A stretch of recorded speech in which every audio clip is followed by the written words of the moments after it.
ушул парламент Ахматбек Келдебекович бир ресторанда вор закон менен отуруп коюптур деп чалкабыздан кеттик эле, иштен кетирдик эле. Жатып алганбыз мына жерде. Азыр башка нерсени сүйлөп атасыңар. Ошондой эле вор закон бүгүнкүдө бир күндө түрмөдөн чыгып, бир күндө учуп кетип атат. Биздин күч органдары каякты карап атат. Бир күндө учуп кетип атат. А бу жерде дагы бир күч орган жетекчиси айтат, өлтүрүп алсак ит эле болобуз. Кимдин алдында ит болобуз?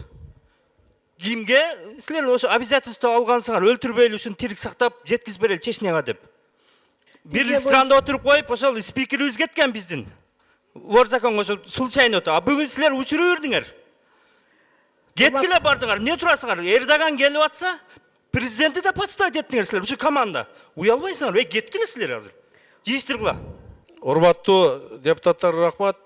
Ошол мезгилде соттолбогон, издөөдө жүрбөгөн, анан бир гостиницада чогулуп коюптур деп, ушул жерде милициясы баш болуп, башкасы каш болуп, КТРиң баш болуп, бардың жата калып айтпадыңар беле? Мындай болбойт деп. Ахмат Келдебекович. Мен айтып коем, бул Кудай бар. Ахмат Келдебекович. Кудай деген бар.